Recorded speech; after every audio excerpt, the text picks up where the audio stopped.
تھا مشرکین کیا کرتے تھے؟ حج تو ہمیشہ سے چلتا آ رہا ہے، اور یہ جو قرآن پاک کی آیت ہے ان اول بیت وضع للناس، کہ بے شک پہلا گھر جو لوگوں کے لیے بنایا گیا وہ مکہ مکرمہ میں ہے. تو خانہ کعبہ جو ہے یہ تو حضرت آدم علیہ الصلوۃ والسلام نے اس کی پہلی تعمیر فرمائی نا، تو اس لیے حج کی جو عبادت ہے وہ تو تب سے چلتی آ رہی ہے. پھر آگے اس کی ایک پوری تاریخ ہے،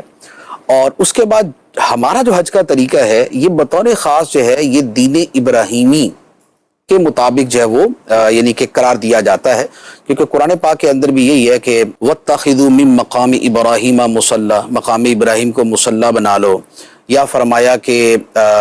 ملت ابراہیمی کی پیروی کرو. تو یہ ہمیں جو ہے وہ احکام ہے، تو ہمیں جو دین ابراہیمی والا ملت ابراہیمی والا جو ہے یہ قرآن پاک کے اندر قرار دیا گیا ہے. تو لہذا حضرت ابراہیم علیہ الصلوۃ والسلام کے بعد جو ہے وہ تو حج کا سلسلہ بالکل اسی انداز میں سمجھے کہ جیسے ہمارے ہاں رائج ہے جو ہم کرتے ہیں. اب ہوا یہ کہ چونکہ حضرت ابراہیم و اسماعیل علیہ الصلوۃ والسلام کے جو ہے وہ دنیا سے تشریف لے جانے کے کچھ عرصے بعد پھر یہاں پر جو ہے وہ شرک آنا شروع ہوا. عمرو بن لحی نام کا جو ایک شخص تھا، پھر شرک کا رواج ہونا شروع ہوا. تو اب چونکہ شرک کا تعلق بھی بیسیکلی تو ایک مذہبی شے کے ساتھ ہے نا، یعنی کہ شرک جو کر رہا ہے وہ بھی ایک مذہبی سوچ والا ہے. صحیح، وہ یعنی کہ باطل مذہبی سوچ والا ہے لیکن ہے وہ بھی مذہبی سوچ والا.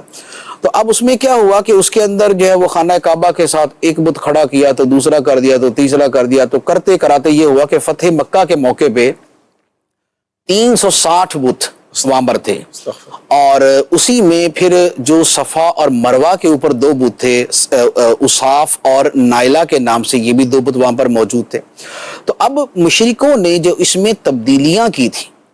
ان بہت ساری تبدیلیوں میں ایک تو یہی تھا کہ جیسے وہاں پر یہ بت وغیرہ لگا دیے تو اب خانہ کعبہ کے پاس آتے اور آ کے کہتے کہ جیسے نا لبیک اللہم لبیک لبیک لا شریک لک لبیک. تو اب اس کا ترجمہ تو یہ بنتا ہے کہ اے اللہ میں حاضر ہوں اور تیرا کوئی شریک نہیں. لیکن اس کے ساتھ وہ اپنی طرف سے جملہ جوڑ دیتے تھے سوائے اس کے کہ جس کو تو نے بنایا ہے، سوائے اس کے کہ جس کو تو نے ملکیت دے دی ہے. تو اب یہ وہ ہو گیا کہ یعنی کہ اس کے اندر وہ استثناء ڈال دیا کہ جس نے اصل شے کو بالکل ہی باطل کر دیا.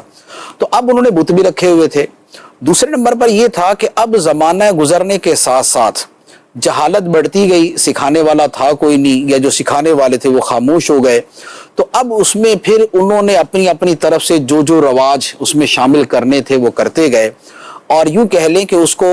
یعنی کہ ورس سے ورس جو ہے نا وہ اس کو کرتے گئے، اپنا دینی تہوار بنا لیا، اس کو دینی تہوار بھی بنا لیا، اور اس کے ساتھ اس میں یعنی کہ غلط در غلط چیزیں شامل کر دو. اب وہ جو بہت ساری تبدیلیاں تھیں ان میں سے ایک تبدیلی یہ تھی کہ حج تو جو مشروع ہوا تھا، جو شریعت نے اس کا طریقہ کار بیان کیا تھا اور جو چلتا آ رہا تھا،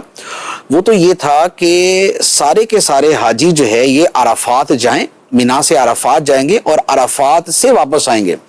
لیکن جو قریش مکہ تھے انہوں نے ایک اپنی یوں کہہ لیں کہ ایک اپنے آنر کے طور پہ یا ایک اپنی خصوصیت کے طور پہ یہ کر لیا تھا کہ ہم مینا سے جائیں گے تو ہم عرفات نہیں جائیں گے، ہم مزدلفہ میں ہی جو ہے وہ ٹھہریں گے. اور نحن حمص کے ایک الفاظ تھے کہ بھی ہم خصوصی لوگ ہیں کہ ہم یہاں پر ٹھہریں گے. تو یہ جو ہے یہ میدان عرفات میں نہیں جاتے تھے بلکہ یہ وہیں ٹھہرتے تھے. باقی حاجی میدان عرفات میں جاتے تھے اور پھر وہ وہاں سے واپس آتے تھے. دوسرا یہ تھا کہ وہاں پر جب وہ طواف کرتے تو طواف کرتے ہوئے جو ہے وہ بتوں کی ساتھ عبادت بھی چلتی رہتی تھی. تیسرے نمبر پہ یہ تھا کہ صفا مروہ کا جب وہ چکر لگاتے تھے تو صفا مروہ کے چکر لگانے میں جو وہاں کے بت جو وہاں پر رکھے ہوئے بت تھے تو یہ ان کو بھی جا کے چھوتے تھے، یہ بھی تعظیم کے طور پہ تھا. چوتھے نمبر پر یہ تھا کہ جو مختلف حج کی خدمات ہیں وہ انہوں نے اپنے لیے مخصوص کی ہوئی تھی کہ اس کے علاوہ دوسرا کوئی کر نہیں سکتا. حالانکہ یہ تو ہو سکتا ہے کہ انتظامی طور پہ کسی کے حوالے کر دیں، لیکن یوں کسی کو منع کر دینا کہ دوسرا کر ہی نہیں سکتا یہ غلط تھا. پھر اس کے ساتھ یہ تھا قرآن پاک کے اندر وما کان صلاتهم عند البیت الا مکاء وتصدیہ، کہ مشرکوں کی نماز اور عبادت بیت اللہ کے نزدیک نہیں ہے مگر سیٹیاں اور تالیاں. تو وہ سیٹیاں اور تالیاں جو ہے وہ بطور عبادت کے وہاں پر بجایا کرتے تھے. یعنی خانہ کعبہ کا طواف کر رہے ہیں اور اس میں جو ہے نا وہ تالیاں بجا رہے ہیں، سیٹیاں بجا رہے ہیں، تو یہ ایک قسم کا ان کی طرف سے وہ ایک میلے کا سما تھا. پھر اس کے ساتھ ایک جہالت کی چیز تھی, اس کو مذہبی تہوار تو نہیں کہیں گے, وہ یہ تھا کہ خانہ کعبہ اور اس حج کو انہوں نے اپنی شعر و شاعری کے مقابلے کا ایک مشاعرہ بنایا ہوا تھا کہ ان کے عرب کے بڑے بڑے شعراء آتے, اپنا اپنا کلام پڑھتے, بڑی واہ واہ ہوتی, پھر جس کا بڑا اچھا ہوتا اس کو خانہ کعبہ پہ لٹکا دیا جاتا, اسی پہ یہ سبا معلقات جو ہے وہ وجود میں آئے. تو معلق اسی لیے کہتے ہیں کہ خانہ کعبہ پہ اس کو لٹکایا جاتا تھا. پھر اس کے ساتھ ایک بہت ہی یعنی کہ یوں کہہ لیں کہ بدترین جو چیز تھی عملی طور پہ, وہ تھی عقیدے کے اعتبار سے شرک والی چیزیں. عملی طور پہ یہ تھی کہ اس میں معاذ اللہ جو ہے وہ عورتیں جو ہے وہ لباس جو ہے وہ انتہا درجے کا عریاں لباس پہن کے جو ہے وہ یہ سارا کچھ کرتی تھی, اور بس اتنا لباس پہنتی کہ جو قریش مکہ یہ سرداران ان کو دے دیتے, اور اس کو بھی اپنے لیے وہ فضیلت سمجھتی, اور اس کے بارے میں بھی رنگ برنگ کے جملے انہوں نے بنائے ہوئے تھے. تو یوں کہہ لیں کہ شرک, بدعملی, بے حیائی اور بدتر قسم کی رسومات, ان سب کے مجموعے کا نام انہوں نے حج بنایا ہوا تھا. اسی کے اوپر وہ قرآن پاک کی ایک آیت مبارکہ ہے کہ جب یہ حاجی گھر سے نکلتے تو انہوں نے طریقہ یہ بنایا ہوا تھا کہ جو بندہ اپنے گھر سے نکلے گا, اب اس کو کوئی کام پڑ گیا کہ اس نے گھر پہ جانا ہے, تو وہ دروازے سے گھر نہیں جاتا تھا, پیچھے سے دیوار توڑ کے وہ اندر جاتا تھا, اور اسے کہتا تھا کہ چونکہ اللہ کی راہ میں نکل کے بس واپس نہیں مڑ کے آنا. اچھا. تو ایسا چلا بلا جو ہے نا وہ تو ہے نہیں کہ بھی حج کے لیے آپ نکلے ہیں تو اب آپ نے دوبارہ گھر کے دروازے سے واپس نہیں, دیوار توڑ کے آ جانا ہے. تو اس پر فرمایا گیا کہ وَأْتُوا الْبُيُوتَ مِنْ أَبْوَابِهَا, کہ گھروں میں ان کے دروازوں سے آؤ. یہ ان کی جو ہے نا وہ کیا نام ہے, دیوار توڑ کے آنے کی ضرورت نہیں. ایک یہ. دوسرے نمبر پہ یہ تھا کہ وہ اہل یمن کے بارے میں ہے کہ وہ کیا کرتے تھے کہ گھر سے نکلتے اور ساتھ میں زادے راہ, توشہ سفر, سامان وغیرہ, کرنسی کچھ بھی نہیں لے کے نکلتے تھے, اور کہتے یہ تھی یہ ہمارا اللہ پہ توکل ہے, ہم اللہ کے بھروسے پہ نکلے, اللہ کی راہ میں نکلے ہیں, اللہ کے بھروسے پہ راستے میں ہمیں ملتا رہے, مانگتے جاتے تھے, اور پھر پورا راستہ مانگتے جاتے تھے کہ بھئی ہم تو حاجی ہیں, ہمیں دو.